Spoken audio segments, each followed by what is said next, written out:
الحمد لله رب العالمين، والصلاة والسلام على أشرف المرسلين سيدنا ومولانا محمد وعلى آله وأصحابه أجمعين. أشهد أن لا إله إلا الله وحده لا شريك له، وأشهد أن محمدا عبده ورسوله الذي لا نبي بعده.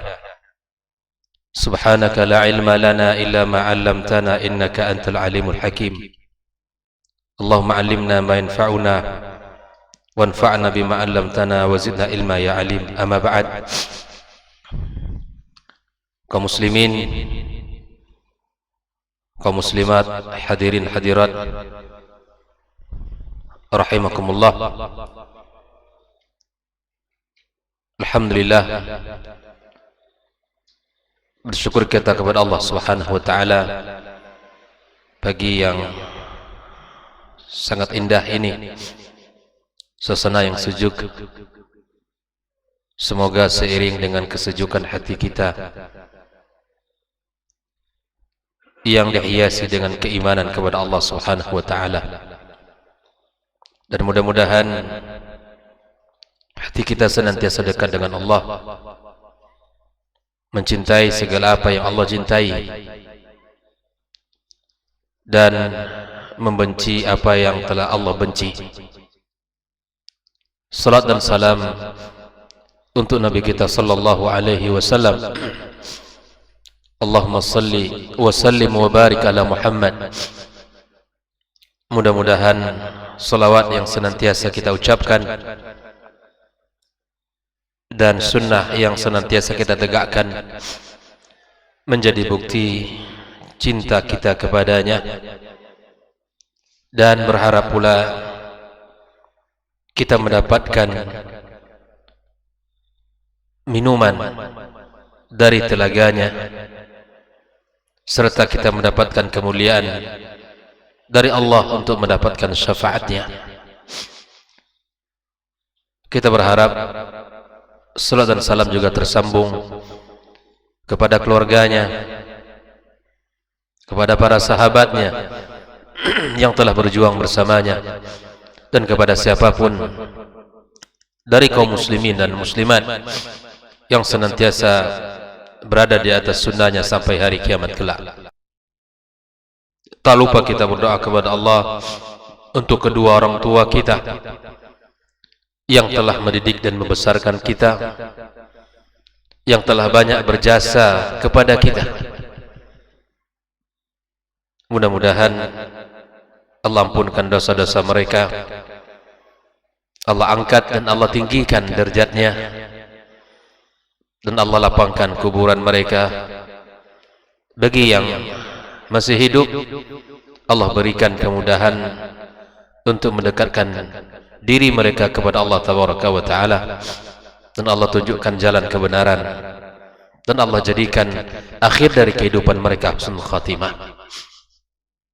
Kepada para ulama, para masyayikh, para pendidik yang telah mendidik dan mengajarkan kita ilmu, wabil khusus muallif kitab 200 tanya jawab seputar keyakinan ini, semoga Allah jadikan ilmu yang beliau tinggalkan ilmu yang bermanfaat, dan sebagai ilmu yang senantiasa mengalirkan pahala kepadanya. Setiap kebaikan yang kita dapatkan dari buku ini menjadi kebaikan yang tak pernah terputus di sisi Allah Tabaraka wa Ta'ala baginya. Kembali kita melanjutkan pembahasan kita pada pagi ini seputar 200 tanya jawab di dalam keimanan dan keyakinan kita. Pagi kemarin kita sudah bahas tentang dua jenis kekufuran akbar, dua jenis atau dua bentuk kufur besar yang mengeluarkan seseorang dari agama yang mulia ini, di mana kita tahu bahwa disebutkan oleh muallif kitab ada 4 jenis kufur akbar. Yang pertama, kufru jahlin wa takdzib, wa kufru juhud, wa kufur inad wa istikbar, wa kufur nifaq. Adapun kufur jahal wa takdzib sudah kita bahas pada pagi kemarin, dan kufur al-juhud juga sudah kita sampaikan berdasarkan ayat Allah Subhanahu wa taala.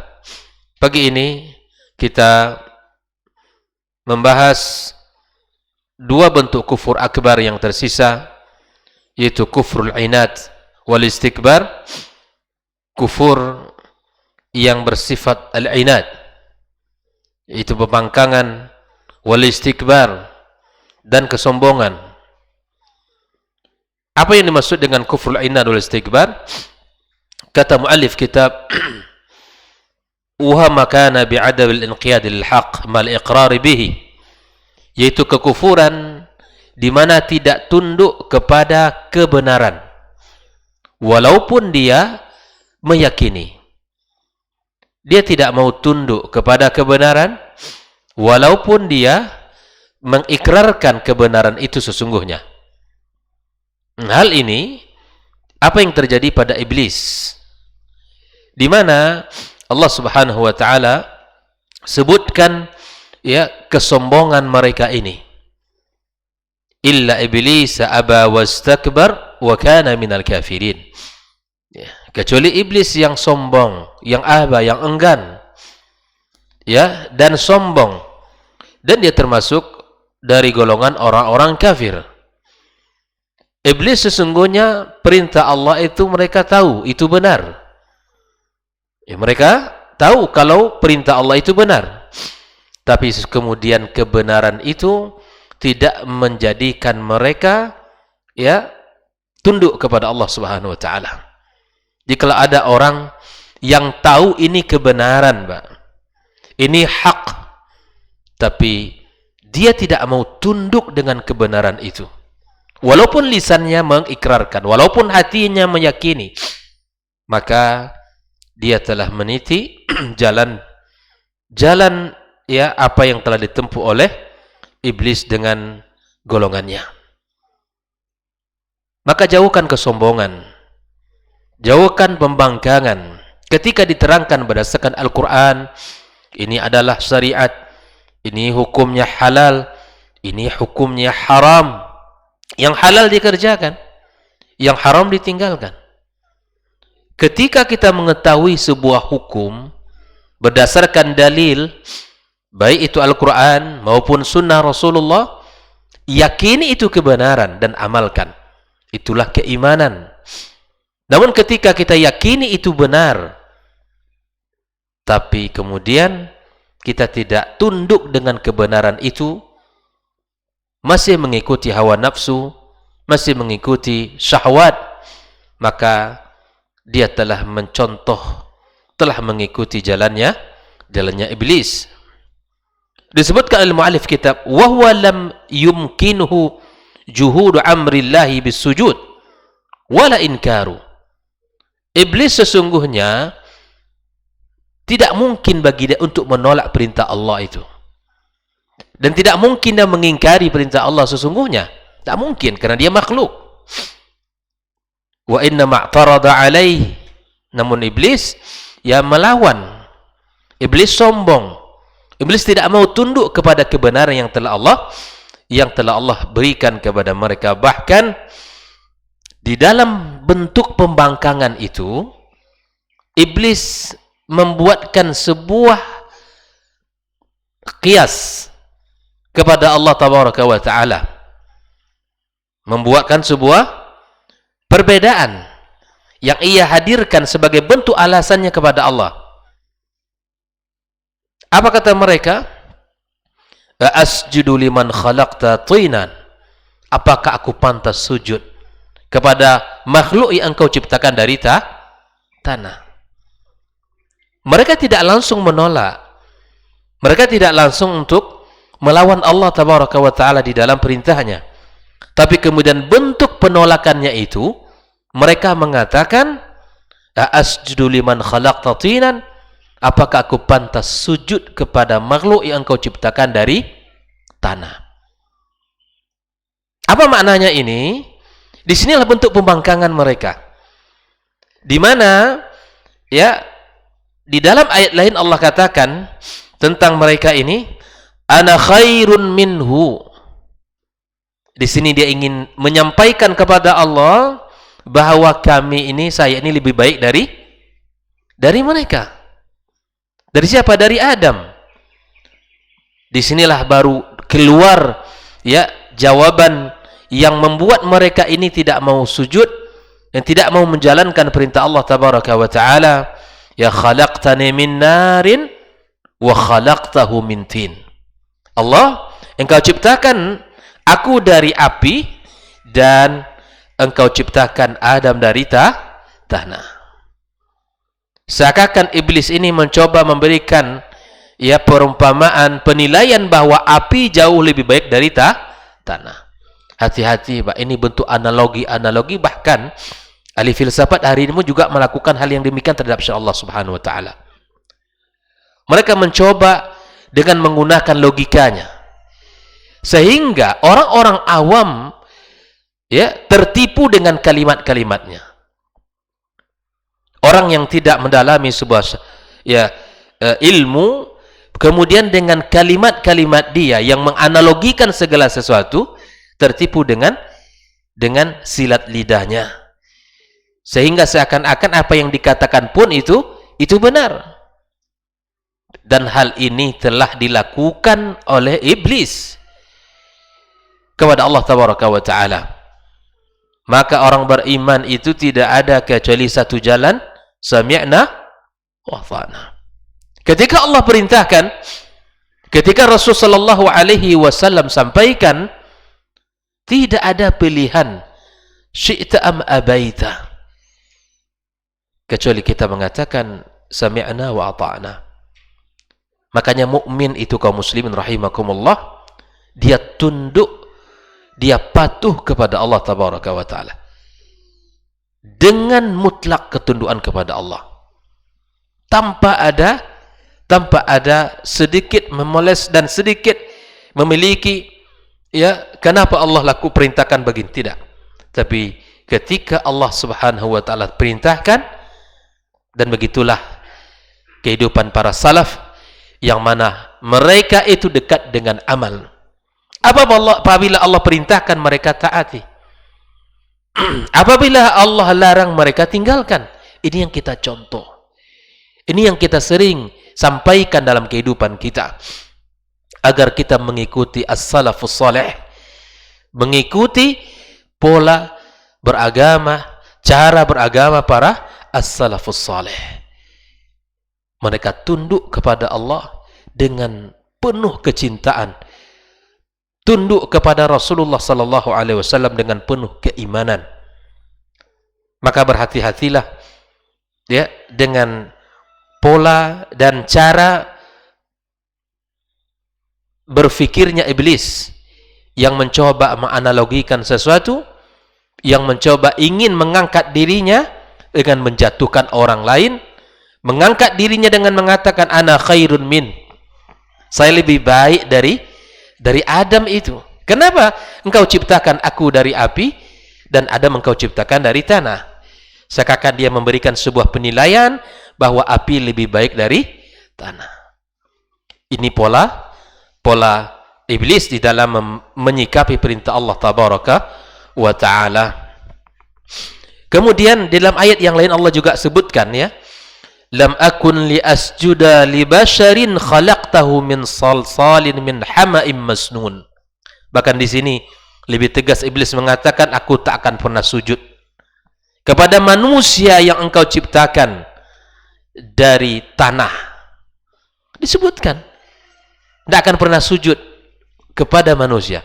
Perhatikan kaum muslimin, jadi sujud yang Allah perintahkan kepada Adam bukan sujud ubudiyah, bukan sujud ya penghambaan, bukan, tapi sujud Allah Subhanahu wa taala merintahkan mereka untuk takrim. Ya, ini yang dikatakan oleh para ulama kita, bukan sujud yang sifatnya ubudiyah. Kita tidak boleh sujud kecuali kepada Allah. Tidak boleh. Tidak boleh kita sujud kecuali kepada Allah. Namun di sini adalah sujud takrim, yang memuliakan Adam, alaihissalam sebagai makhluk Allah tabaraka wa taala, sebagai nabiullah yang Allah ciptakan. Inilah kufur yang ketiga, kufrul inad wal istikbar, di mana ya tidak mau menerima, tidak mau tunduk kepada kebenaran walaupun dia mengakui itu sebagai kebenaran. Hati-hati kita. Hati-hati, tahu kita ini sunnah Rasulullah, tahu ini adalah syariat, tahu ini adalah ajaran Nabi kita sallallahu alaihi wasallam berdasarkan dalil, maka kemudian tidak menjadikan kita untuk tunduk kepadanya. Maka ini adalah cara beragamanya iblis dan cara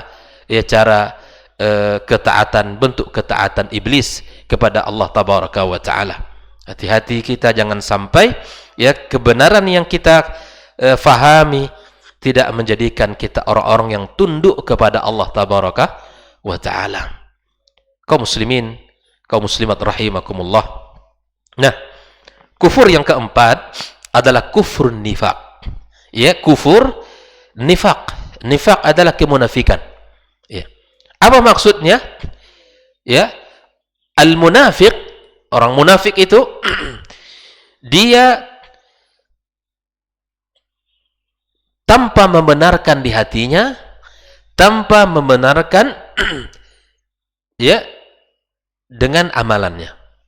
Orang munafik itu, Pak, seperti yang kita sebut juga, ya mereka ini memiliki dua wajah, dalam artian berbeda ketika suatu saat berbeda sikapnya kepada kita, tapi sesungguhnya apa yang ditampilkan itu sesungguhnya tidaklah apa yang ada dalam hatinya. Makanya kata para ulama, makana bi'adam tasdiqil qalb, tidak, hati tidak membenarkan. Wa amaluhu, dan amalnya juga tidak membenarkan.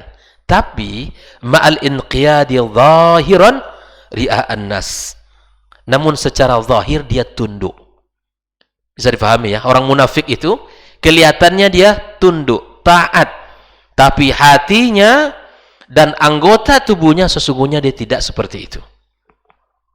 Bermuka dua, kata bahasa. Peribahasa menyebutkan dia bermuka dua. Di depan kita baik, di depan kita masya Allah tunduk dan patuh, nampak, tapi hati dan anggota tubuh tidak menunjukkan apa yang sesungguhnya. Lisannya tidak menunjukkan apa yang ada di dalam hatinya. Amalnya pun, kalaupun dia salat, itu kena riya, karena orang, bukan karena Allah tabaraka wa ta'ala. Makanya orang-orang munafik itu seperti kekufuran yang disebutkan oleh para ulama kita, Ubay bin Salul, yang ra'sul munafikin, menjadi ya kepalanya para orang munafik. Seakan-akan mereka ini bersama Rasulullah di dalam banyak kesempatan, tapi mereka hati dan fisiknya tidak bersama Rasul sallallahu alaihi wasallam.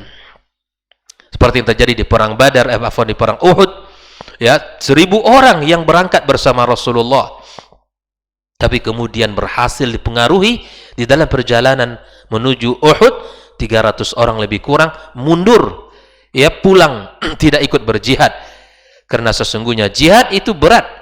Jihad itu akan menentukan kehidupan atau kematian. Bisa jadi berakhir dengan kematian ataupun kembali dengan kemenangan. Orang munafik itu penakut.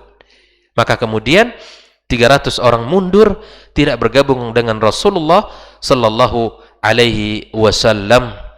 Maka orang munafik itu, ya hatinya, anggota tubuhnya tidak seiring dengan dengan apa yang dilisankan, yang diucapkan olehnya.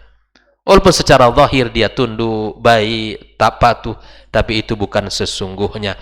Makanya Allah tabaraka wa ta'ala ya ancam orang-orang munafik itu dengan firman-Nya, wa minan nasi may yaqulu amanna billahi wa bil yaumil akhir wa ma hum bimu'minin. Ada di antara manusia itu, kata Allah, yang mengatakan kami beriman kepada Allah dan kami beriman kepada yaumil akhir, tapi sesungguhnya mereka itu tidaklah beriman. Ucapan itu ya tidak tercermin di dalam hati dan perbuatan, hanya di lisan. Lalu kemudian Allah menyebutkan tipikal orang-orang munafikin, yukhadi'unallah walladzina amanu, mereka menipu Allah dan ingin menipu orang-orang beriman. Wa ma yukhadi'una illa anfusahum wa ma yash'urun. Sungguh mereka itu menipu diri sendiri, tapi mereka tidak merasakan itu. Allah cabut perasaan dalam hati mereka. Allah sebutkan fi qulubihim maradun, di dalam hati mereka ada penyakit. Ya, fazadahumullahu marada, Allah tambahkan penyakit itu. Walahum adzabun alimum bima kanu yakdzibun, bagi mereka azab yang pedih. Orang-orang munafik itu akan diazab Allah tabaraka wa taala dengan azab yang sangat pedih. Terhadap apa? Terhadap apa yang mereka dustakan, ya, terhadap apa yang mereka dustakan dari ayat-ayat Allah Subhanahu wa taala, sampai Allah katakan innallaha ala kulli syai'in qadir, sesungguhnya Allah tabaraka wa taala maha kuasa atas segala sesuatu. Maka orang-orang munafik itu di dalam tubuh kaum muslimin ibarat orang yang menggunting dalam lipatan. Orang munafik lebih berbahaya daripada musuh secara langsung. Karena bajunya dipakai baju kita. Lisan yang dipakai lisan orang muslimin. Tapi sikapnya, perilakunya tidak menunjukkan cerminan orang-orang beriman. Dia senantiasa menggerogoti kaum muslimin dari dalam. Dia senantiasa menghancurkan muslimin Islam dari barisan paling dalam. Maka kalau kita boleh runut, musuh itu ada dua.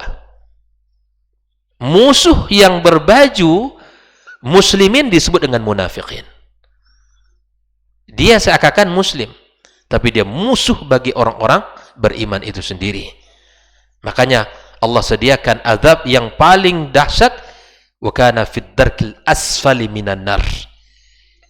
Paling bawah itu tempatnya orang munafik.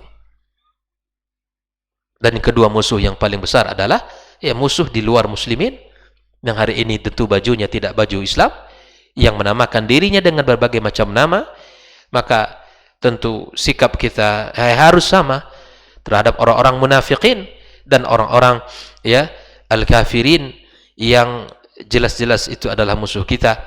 Maka jadikan musuh itu sebagai musuh, jangan jadikan musuh sebagai kawan.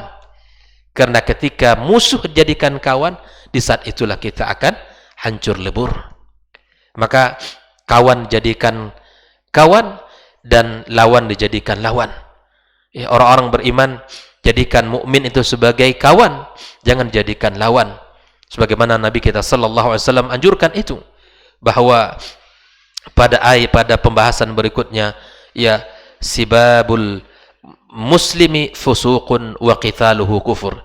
Ia mencela dan mencaci maki orang mukmin muslim itu adalah kefasikan, dan ini dilarang dalam agama kita, dan memerangi mereka adalah kekufuran.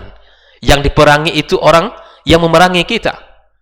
Yang dijadikan kawan itu adalah saudara-saudara kita yang harus saling menopang, saling menguatkan, saling mengokohkan, bukan menghancurkan Islam dengan cara lisan dan bahasa yang seakan-akan muslim, namun kemudian menghancurkan, khianat terhadap agama yang mulia ini.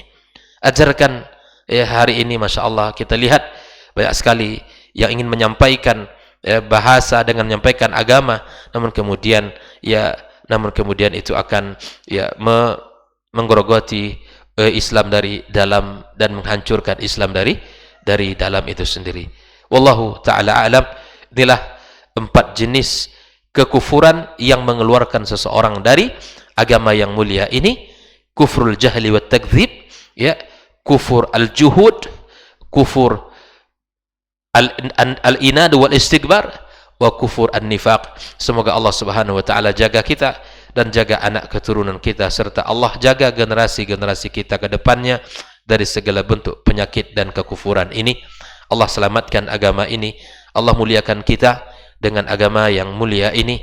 Allah jaga kita sampai hari di mana Allah Subhanahu wa taala menjemput kita. Allah jadikan akhir daripada usia kita husnul khatimah.